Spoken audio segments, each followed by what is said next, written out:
The late afternoon sun spilled a burnt orange glow over the cracked sidewalk near the old city bus stop. The air was thick with the smell of street food and traffic fumes. A gentle breeze pushed newspapers along the gutter, their edges curling like small, restless waves. On a weather-stained bench sat Maria Sager, a silver-haired woman in her 70s, her delicate hands wrapped around the handle of a worn leather purse.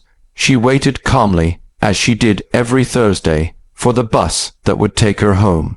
Maria was no ordinary woman, though the people passing by would never know it. Her eyes, pale and still sharp, had seen decades of discipline, struggle, and quiet victories. Her son, Victor Sager, had grown under her watchful care. To the world, he was a reserved martial arts instructor, but those who had seen him train whispered that he moved like wind and thunder combined. Maria often smiled at those rumors, knowing that beneath his mastery lay a heart of patience and respect. But this afternoon would test every lesson she'd ever taught him. Across the street, 3 young men emerged from a corner cafe, their laughter loud and careless. Their jackets bore the patches of a local motorcycle crew, the Black Ravens, known for their swagger more than their skill. Their leader, a tall, lean figure named Troy, spotted the empty bus stop ahead and nudged his friends. "Yo, look at Grandma over there," he said, smirking, probably waiting for a ride to the nursing home. The other 2 chuckled. They weren't cruel by nature, but years of cheap thrills had turned teasing into a pastime. They swaggered toward the bench, their boots thudding against the concrete. Maria glanced up politely, giving a faint smile. "Good afternoon, boys," she said softly. "Afternoon," Troy repeated mockingly. "What's so good about it? You sitting here all alone, old lady. Someone forget you." Maria didn't answer. She simply turned her gaze toward the approaching bus in the distance, though it was still a long way off. Her silence irritated Troy. He stepped closer, his shadow falling across her shoes. "I asked you something," he said, his voice sharper. Maria sighed. "There's no reason to raise your voice, young man. You should learn." Before she could finish, one of the boys, Dex, let out a mocking laugh. "Learn what?" "To knit." Troy elbowed him, laughing harder. "Yeah, maybe she can teach us some manners, huh?" The insult drew a few curious looks from passers-by, but no one intervened. The city was used to noise, to arguments that flared and faded like sparks. Maria stood slowly, adjusting her shawl. "You shouldn't treat strangers this way," she said, her voice calm but firm. "Every word you speak builds your character. You might regret how you're building yours." Her words struck Troy oddly, too calm, too wise. It almost felt like she wasn't afraid. That made him angry. "Oh yeah," he said, stepping even closer. "What are you gonna do about it?" Then, in a moment of reckless bravado, he elbowed her shoulder. Not hard enough to break, but enough to send her stumbling sideways onto the bench. Her purse fell to the ground, scattering a few coins and a folded picture of her son. The laughter of the boys echoed cruelly. Maria sat there, her breathing steady but her heart heavy. She didn't cry. She didn't shout. She simply reached for the fallen picture. Her fingertips brushed against the face of her son, Victor, standing tall in his training uniform, calm as always. She whispered softly under her breath, "Not yet, my son, not yet." The air seemed to change then. A silence fell over the street. The distant hum of the bus engine grew louder as it turned the corner. And at that very moment, a black sedan rolled to a stop at the intersection. The driver stepped out, all broad-shouldered, moving with a quiet authority that drew every eye. His presence was like the calm before a storm. He wore no badge, no sign of aggression, just a dark jacket and a stillness that made even strangers take a step back. It was Victor Sager. He hadn't yet seen exactly what had happened, but something in the air, some subtle tension, made him alert. His gaze swept across the street, and then he saw his mother, her shawl crooked, coins on the ground, 3 young men laughing. The expression on his face didn't change, but his eyes, those eyes that could read motion before it began, narrowed ever so slightly. Maria met his gaze. She didn't need to speak. That silent exchange between them, decades of love, discipline, and understanding, said everything. Victor began to walk across the street. Each step was deliberate, controlled. Cars slowed as if sensing something in the air. The bullies didn't notice him yet. They were still laughing, still caught in their own arrogance. As Victor reached the curb, Troy turned around. "What are you looking at, old man?" he snapped. Victor didn't answer. He simply bent down, picked up his mother's purse and handed it back to her. "Are you all right, Mom?" he asked softly. She nodded. "I'm fine, Victor. They just need a lesson life hasn't taught them yet." That single line, gentle but edged with truth, sent a shiver through the air. Victor turned slowly toward the three men. The calm in his face made them uneasy. His voice, when he spoke, was soft but firm. "Apologize to her, right now." Troy blinked, then scoffed. "Apologize to her? Who do you think you are?" Victor didn't reply. He didn't need to. The silence that followed was heavier than any threat. The other two men exchanged uncertain glances. Something about this stranger, his stillness, the way he carried himself, felt wrong. Or maybe too right. They couldn't explain it, but instinct screamed caution. Troy, caught between pride and fear, took a step forward. "You don't scare me, man," he said, squaring his shoulders. "You better walk away before—" Victor's gaze cut him off. It wasn't anger, it was discipline, a level of control so complete that even arrogance couldn't penetrate it. "Before what?" Victor asked quietly. That was the moment the tension snapped. Part 1 ends with the sound of Troy's nervous laugh fading into the silence of the street, the crowd holding its breath as the man they just mocked stood unmoving before them. They had no idea that the next few seconds would change the meaning of strength forever. The street had gone unnaturally quiet. Even the wind seemed to hold its breath. The sound of a bus engine idling in the background hummed faintly, but no one moved. Passers-by stopped where they stood, drawn not by noise, but by a strange tension that gripped the air. Victor Sager stood still in front of the three bullies, his posture calm and centered. His mother sat quietly on the bench now, her eyes steady, her hands folded neatly in her lap.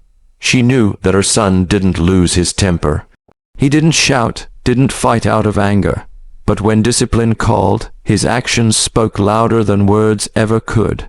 Troy smirked, mistaking Victor's stillness for fear. "What's the matter, old man?" he taunted, glancing back at his friends. "You gonna give me a lecture too?"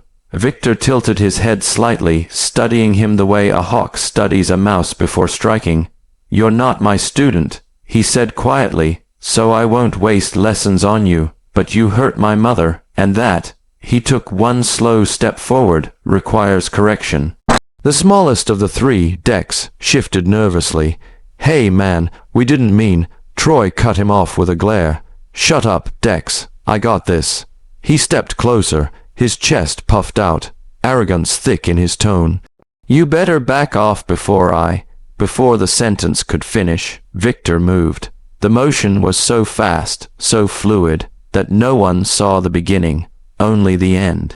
1 second Troy was standing with his fist half raised, and the next, his wrist was twisted harmlessly behind his back, his balance stolen, his body gently but firmly pressed toward the ground.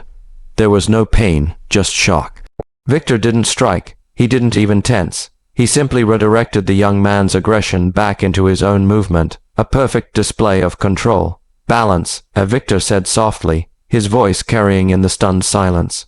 "You lose it when you let pride lead your actions." Troy struggled, trying to pull free, but the grip that held him wasn't cruel. It was immovable, like iron wrapped in silk. Victor released him.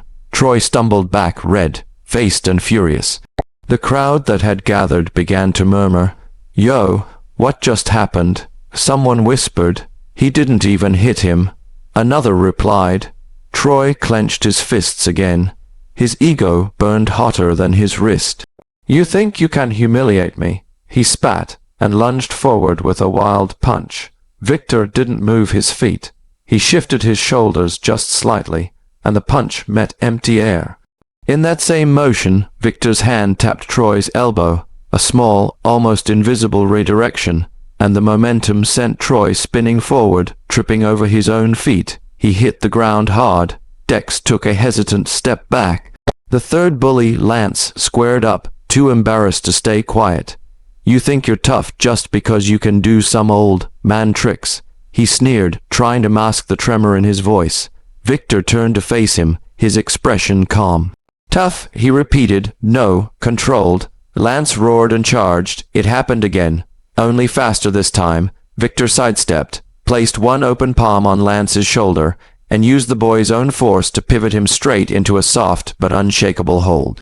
Lance's arm was trapped in a harmless but immovable lock, his face inches from the pavement. Victor's voice was low but firm. When you fight without purpose, he said, you destroy yourself. Real strength has no anger.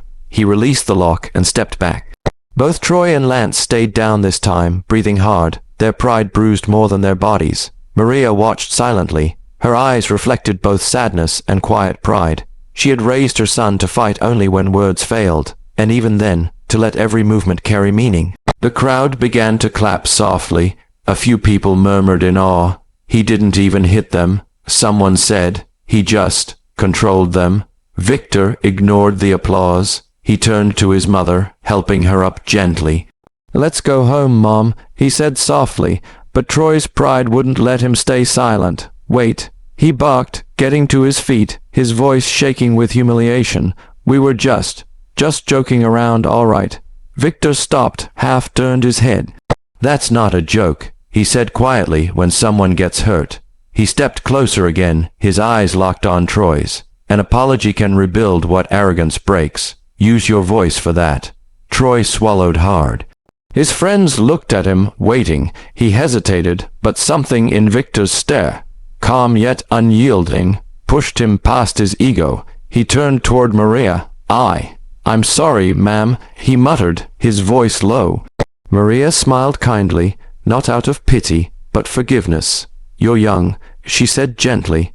It's not too late to learn respect. Start now, and one day you'll be proud of the man you become. Those words, so soft yet so powerful, landed deeper than any strike could. The three young men nodded, ashamed but changed. They backed away slowly, disappearing into the crowd, leaving behind the faint smell of gasoline and regret. Victor turned back to his mother, and together they began to walk toward the bus stop.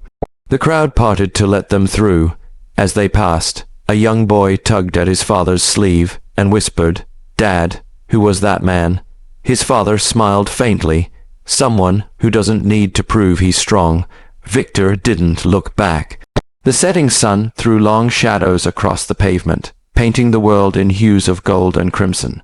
Maria leaned slightly on her son's arm as they walked, her voice barely above a whisper.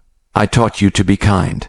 She said, and you learned to be strong, but today you showed what real power means. Victor smiled faintly. You taught me everything, Mom. The bus pulled up, brakes hissing softly. They boarded together, the crowd watching in silent respect. Through the window, Victor glanced once more at the place where arrogance had fallen and humility had risen. As the bus rolled away, the sun dipped below the horizon, and the city exhaled, a calm settling over the street like a quiet promise. The world would keep spinning, tempers would flare, egos would rise, but somewhere out there, a few young men had learned that strength isn't measured by how hard you hit, but by how much peace you can keep while standing firm.